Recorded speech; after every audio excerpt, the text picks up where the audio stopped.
It was a quiet evening when the soft tapping of rain against my window was interrupted by a knock on the door. I rose from my armchair, setting aside the case file I had been reviewing, and opened the door to find an elegantly dressed woman standing in the dim light of the hallway.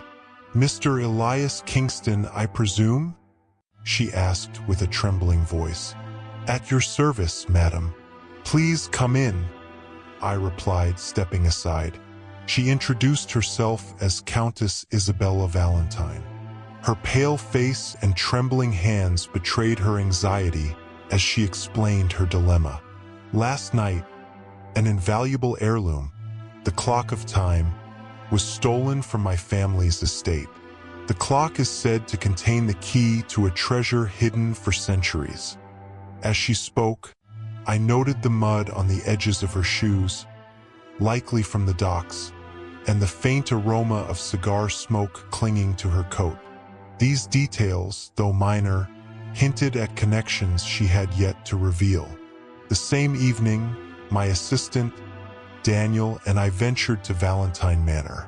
The estate was a grand yet eerily silent place, shrouded in the mist of the late hour. Inside, we found the shattered remains of a window near the drawing room. At first glance, it seemed to be the point of entry for the thief. "Curious?" I murmured, crouching beside the broken glass. "The shards suggest the window was broken from the inside, not the outside." Nearby, Daniel discovered a small calling card with the name Lord Edgar Blackmore, printed in bold letters. A notorious figure in high society, Blackmore was known for his questionable dealings. "This cannot be a coincidence," Daniel remarked. "Indeed," I replied, pocketing the card. "Our next visit is clear."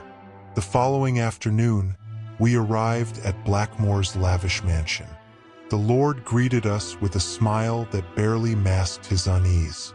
"Elias Kingston, the renowned detective," he said, gesturing for us to enter. "To what do I owe the pleasure? Your name, Lord Blackmore, has come up in connection with a stolen artifact.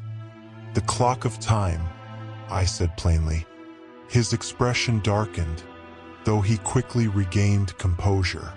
"A misunderstanding, I assure you. I have no knowledge of such matters." As we spoke, my eyes drifted to a desk behind him.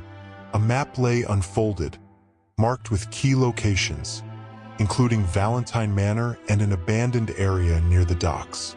Blackmore noticed my interest and abruptly ended the conversation. The map's clues led us to a decrepit underground tunnel beneath the city. Daniel and I descended into the damp, shadowy passage, our lantern casting flickering light on the stone walls. At the end of the tunnel, we found a heavy iron door adorned with intricate engravings that matched those described in the Countess's tale. "Remarkable," I said, running my fingers over the carvings. "This must be the vault the clock opens." Before we could proceed, the sound of footsteps echoed behind us. Turning, we saw none other than Lord Blackmore, accompanied by Countess Valentine herself. "Surprised?" the Countess asked with a sly smile. "I orchestrated the theft. Blackmore was merely my pawn." Her confession sent a shiver down my spine, but I had anticipated such duplicity. Inside the vault, the air grew thick with tension. The room was illuminated by the soft glow of ancient treasures, golden artifacts and scrolls that had remained untouched for centuries. Blackmore and Valentine argued over their spoils, but I used their distraction to signal the authorities via a hidden device in my coat. Moments later, officers stormed the chamber, apprehending both conspirators before they could flee. "Greed blinds even the sharpest minds," I remarked to Daniel as we watched them taken away. Back in my office that evening, I leaned back in my chair, lighting my pipe as Daniel sat across from me, still buzzing with excitement. "Another mystery solved, Daniel," I said, exhaling a plume of smoke. "And another story for the ages, sir," he replied with a grin. I smiled, picking up a fresh case file. Somewhere in the city, another puzzle awaited its turn.